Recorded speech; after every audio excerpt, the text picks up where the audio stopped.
Assalamualaikum warahmatullahi wabarakatuh. Terima kasih atas kesempatannya.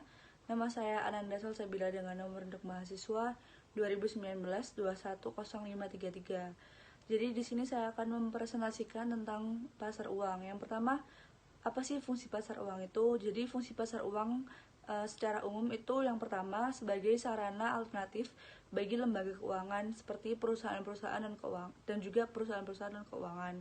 Lalu yang kedua itu memenuhi kebutuhan dana jangka pendek atau penempatan dana bagi pihak surplus. Lalu yang ketiga itu ada pengendali moneter bagi pengusaha moneter. Lalu siapa aja sih peserta pasar uang itu? Yang pertama ada lembaga keuangan, yang kedua ada perusahaan besar, yang ketiga ada lembaga pemerintah, dan yang terakhir ada individu-individu. Selanjutnya ada karakteristik pasar uang. Yang pertama itu pertemuan antara pihak surplus dan defisit. Apa sih surplus dan defisit itu? Jadi surplus adalah istilah yang digunakan apabila jumlah pemasukan itu lebih besar daripada pengeluaran.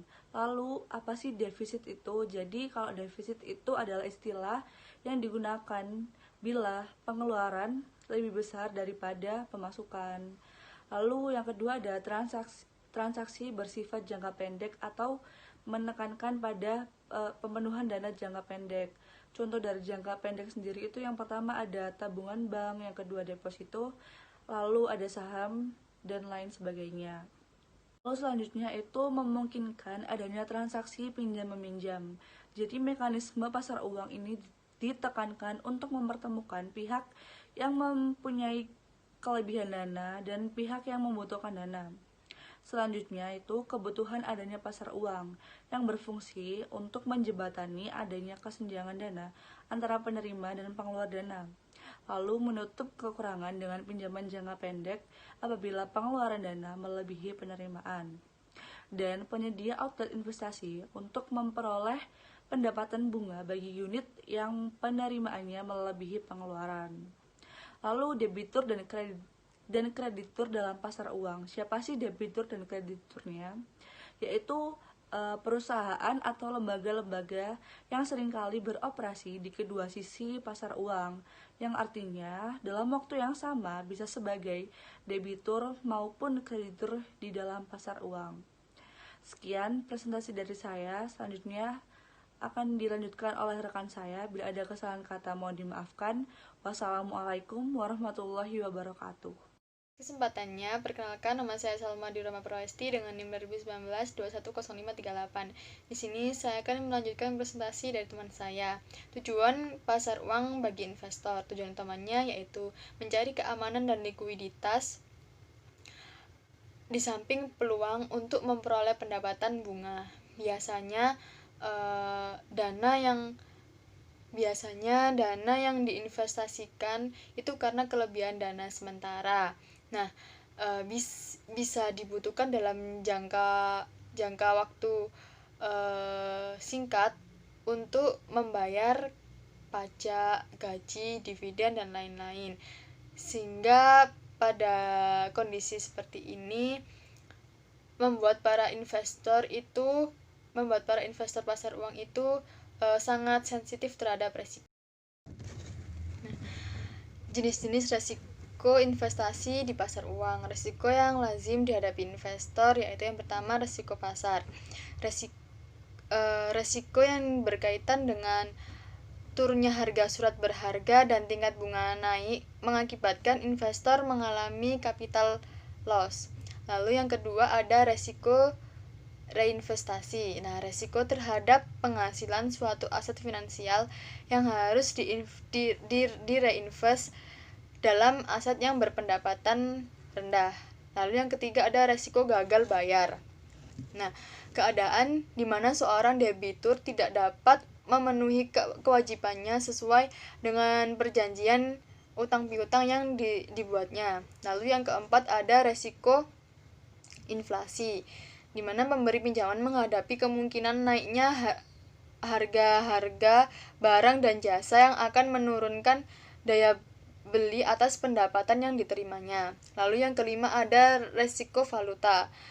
Investor internasional dihadapkan pada risiko mata uang, yaitu kerugian yang terjadi akibat adanya perubahan yang tidak menguntungkan terhadap kurs mata uang asing. Lalu yang keenam ada resiko politik. Resiko ini berkaitan dengan kemungkinan adanya perubahan ketentuan perundangan yang berakibat turunnya pendapatan yang diperkirakan dari suatu investasi atau bahkan akan terjadi kerugian total dari modal yang diinvestasikan.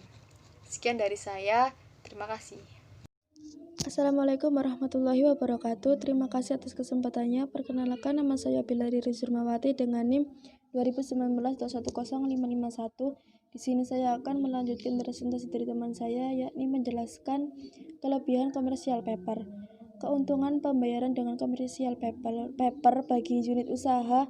Tujuan penerbitan komersial paper adalah sebagai alternatif sumber pembiayaan eksternal berjangka pendek yang dapat diperoleh relatif lebih cepat dan mudah dibandingkan dengan sumber pembiayaan jangka pendek lainnya. Tujuan ini merupakan premis dasar untuk memilih komersial paper sebagai sumber pembiayaan. Dalam hal ini tentu unit usaha yang menerbitkan komersial paper harus dapat mempertimbangkan apakah kebutuhan pembiayaan bersifat jangka pendek atau jangka panjang. Penerbitan komersial paper biasanya mempunyai pilihan di antara sejumlah sumber dana, baik dana jangka pendek maupun jangka menengah. Pilihan akan jatuh dalam komersial paper karena penyelenggaraannya relatif lebih murah, instrumennya relatif lebih fleksibel daripada instrumen lain. Biasanya diterbitkan secara terus-menerus sehingga dengan tanggal jatuh tempo yang berbeda-beda. Komersial paper yang terdahulu dapat dibayarkan dengan dana komersial paper yang diterbitkan kemudian. Tidak terikat pada jaminan dan likuiditas perekonomian nasional yang ketat yang ditandai dengan sulitnya mendapat fasilitas kredit serta tingginya tingkat suku bunga.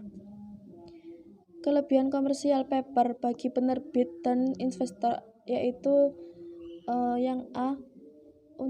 Bagi penerbit yang A yaitu tingkat bunga CP lebih rendah daripada prime rate. Tingkat bunga kredit yang dikenakan perbankan kepada nasabah utamanya sehingga biaya dana akan menjadi lebih murah. Kemudian selanjutnya yaitu tidak perlu menyediakan jaminan. Kemudian penerbitannya relatif lebih murah karena hanya melibatkan penerbit dan investor. Kemudian jangka waktu temponya lebih fleksibel, dapat diperpanjang dan persetujuan investor. Kemudian bagi investor yaitu CP menawarkan penghasilan yang lebih tinggi dibandingkan sertifikat deposito berjangka atau treasury bills. Yang selanjutnya yaitu dapat dijual kembali atau didiskontokan tanpa perlu menunggu jatuh temponya. Kemudian tingkat keamanannya relatif tinggi karena penerbitan CP umumnya perusahaan dengan rating yang tertinggi. Kemudian selanjutnya yaitu sertifikat deposito. Sertifikat deposito adalah produk bank yang mirip dengan deposito namun berbeda prinsipnya. Sertifikat deposito merupakan instrumen utang berupa deposito berjangka yang dikeluarkan oleh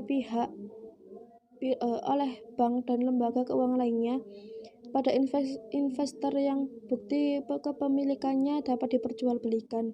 Keuntungannya yaitu pertama, perhitungan bunga di muka, sehingga bunga yang Anda peroleh dapat diinvestasikan lagi ke tempat lain.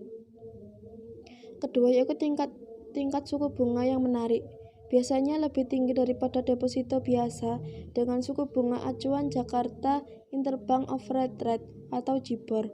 Yang ketiga yaitu dapat diperjualbelikan di pasar uang. Kemudian yang terakhir dijamin oleh lembaga penjamin simpanan atau LPS sesuai dengan ketentuan yang berlaku. Kemudian kerugiannya yaitu pertama, kesulitan melepas sertifikat deposito pada harga sesuai ekspektasi ketika likuiditas di pasar uang kurang begitu dalam. Yang terakhir yaitu pajak dibayar di depan untuk sertifikat deposito yang diterbitkan dengan tenor kurang dari 1 tahun, menyulitkan perhitungan harga transaksi di pasar yang jika pihak lawan tidak dikenakan pajak final. Sekian presentasi dari kelompok kami. Apabila ada salah kata dan perbuatan kami mohon maaf, dan saya akhiri. Wassalamualaikum warahmatullahi wabarakatuh.